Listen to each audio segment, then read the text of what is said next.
네가 걱정하는 일이 일어나지 않도록 엄마가 도와줄 거야. 확신을 가지고 이야기하는 게 필요한 겁니다. 심하게 운다.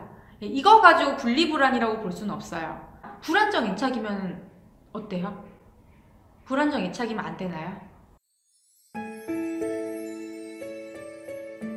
안녕하세요. 육아메이트 오영경입니다. 3월이 되면 등원 거부가 없던 아이들도 기관을 바꾼다든지 기관을 바꾸지 않더라도 선생님, 교실, 친구들 이런 환경들이 바뀌다 보니까 좀 불안해하는 모습들이 나타납니다.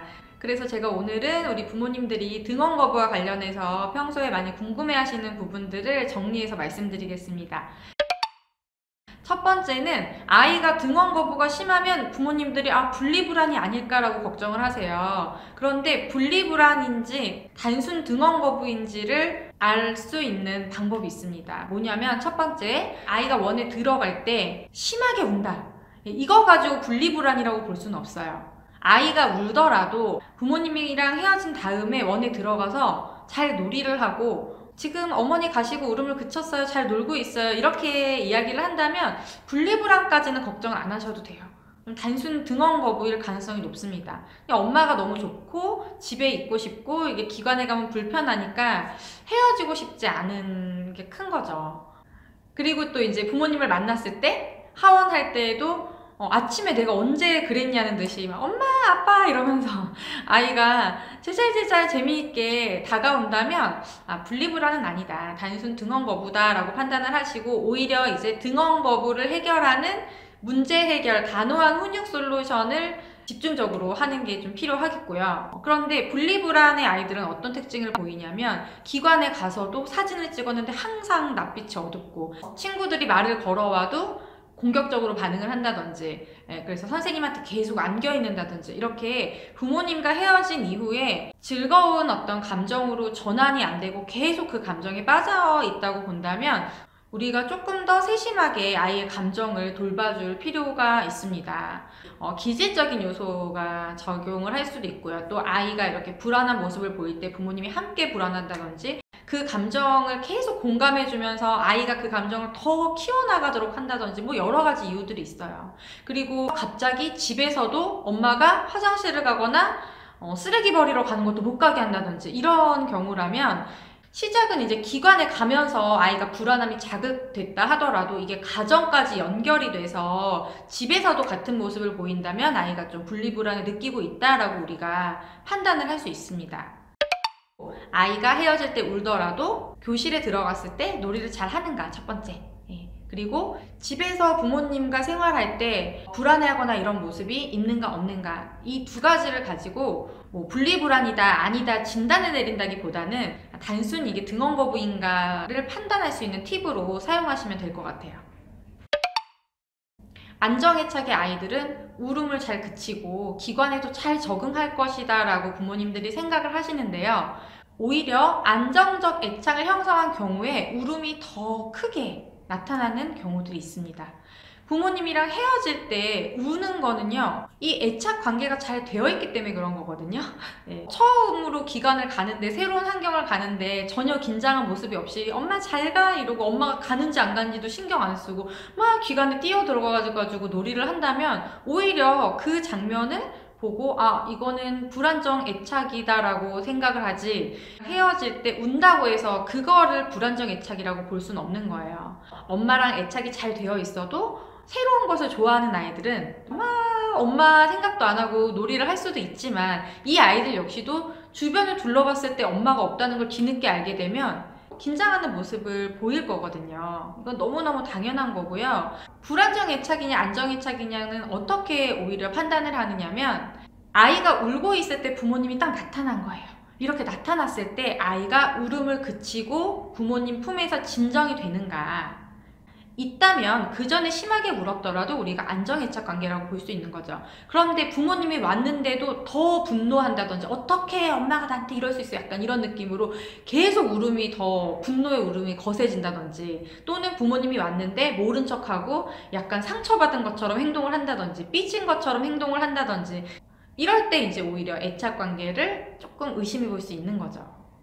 근데 저는 중요하게 말씀드리고 싶은 건 뭐냐면 뭐 안정애착이냐 불안정애착이냐를 우리가 나누자는 얘기가 아니에요. 항상 똑같은 모습으로 유지되는 건 아니거든요. 어떤 날은 아이가 즐겁게 헤어지기도 하고 엄마를 만났을 때 반겨주기도 하지만 어떤 한두 가지 또 기분 나빴던 일이 있을 수도 있고, 이런 상황에 따라서 엄마를 좀 덜 반길 수도 있고, 내가 놀이에 너무 몰입하고 있어서 엄마가 온지도 모르고 놀이에 몰입할 수도 있는데, 또 이런 말 한마디 한마디를 가지고 자꾸 이것 때문에 아이가 불안정애착인가? 그렇게 우리가 하지 말자는 거예요. 또 하나, 불안정애착이면 어때요? 불안정애착이면 안 되나요? 불안정애착이 좋다는 이야기가 아니라, 만약에 내 아이와 나의 지금의 관계가 좀 불안정하다 하더라도 우리는 부모이기 때문에 결국엔 안정적으로 끌어가면 된다. 그 방향으로 가는 게 중요한 거지, 지금 오늘 이 순간에 이 아이와 나와의 관계가 안정이냐 불안정이냐를 너무 우리가 몰입할 필요는 없다는 거예요. 엄마 아빠와 멀리 떨어져 있더라도 여전히 부모님은 나를 사랑한다는 그런 확신을 주는 거, 이게 중요한 거죠. 아이가 다가올 때 내가 눈 맞춤을 잘 해주고 있는가, 하루 중에서 짧게라도 웃음을 주는 스킨십을 하고 있는가, 이 정도만 먼저 체크를 해보세요. 이게 이제 기본인데, 이게 안 돼 있는 상황에서 아이가 불안정이냐 뭐 애착이 어떠냐 분리불안이냐 이거를 고민하는 거는 공부할 게 많은데 벌써 내가 시험 못 보면 어떡하지? 이거 내가 못하면 어떡하지? 미리 걱정하는 거 같거든요. 그러니까 일단은 책을 펴놓고 읽어야 될 거 아니에요, 시험을 보려면. 그쵸? 그런 것처럼 일단 주어진 거 가장 쉬운 것부터 해보는 게 먼저다, 이런 말씀을 드리고 싶고요. 그럼에도 불구하고 3월이 되면 또 아이들이 불안한 모습들을 많이 보일 텐데요. 그때 우리 부모님들이 어떻게 대처해야 되는지 솔루션을 드리겠습니다. 첫 번째는 공감 그리고 확신, 이 두 가지를 기억해 주세요.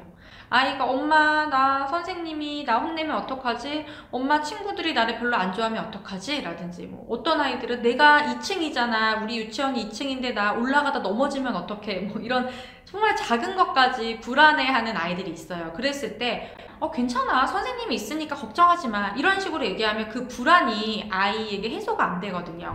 일단 이럴 때는 아이의 이야기를 중요하게 듣고 있다는 느낌으로 공감의 말들을 해줘야 됩니다. 우리 딸이 지금 내 유치원이 2층이 되면서 계단에서 넘어질까봐 그게 걱정되는 거야? 이런 식으로 아이가 얘기한 거를 그대로 내가 다시 한번 표현해 주는 거죠.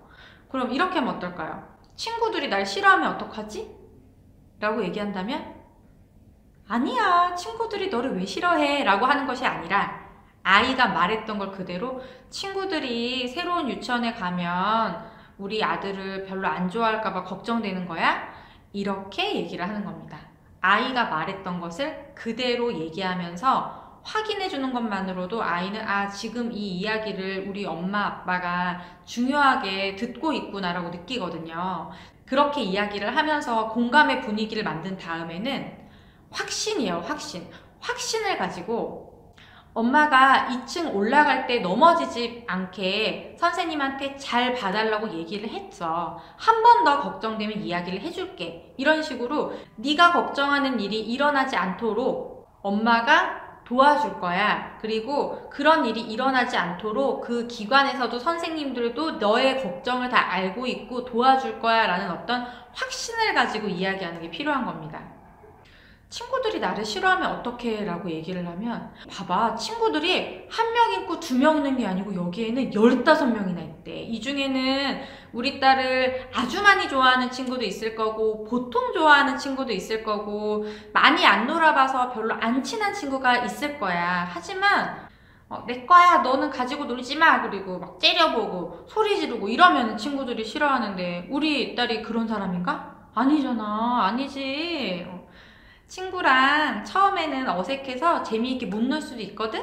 그러면은 이제 엄마가 초대해서 집에서 같이 놀 수도 있고, 선생님한테 얘기해가지고 저 친구랑 놀고 싶어요 라고 말하면은 또 같이 놀 수도 있어. 얘기해 주는 거예요. 이런 것들을 말할 때 이제 확신을 가지고 얘기하는 게 필요하다는 거죠.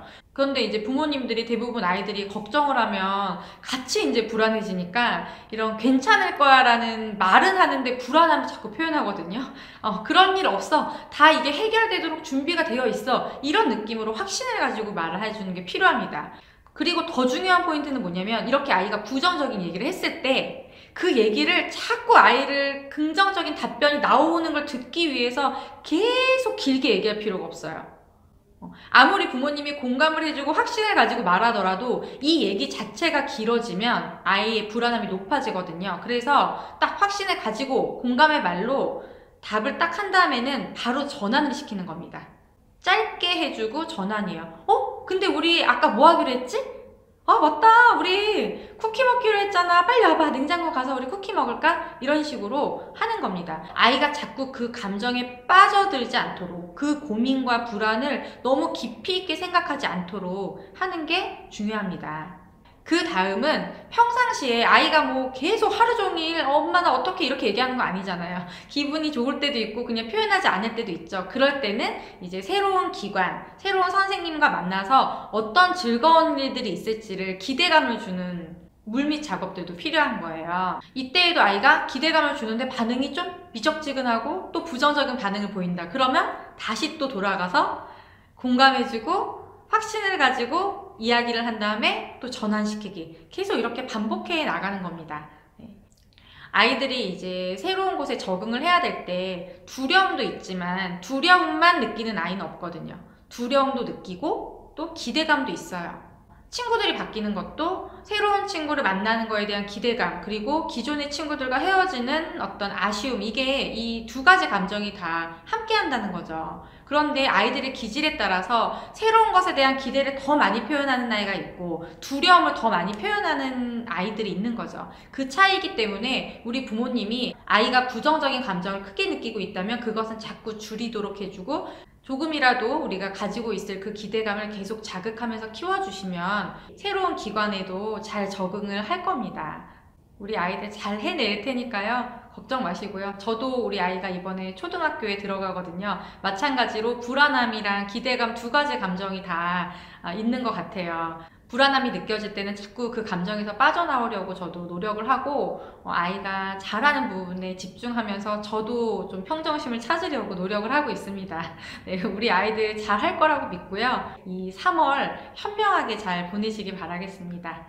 오늘의 내용도 도움이 되셨다면 좋아요 그리고 구독 버튼도 눌러주시고요. 저는 또 좋은 내용 준비해서 다시 찾아오겠습니다. 감사합니다.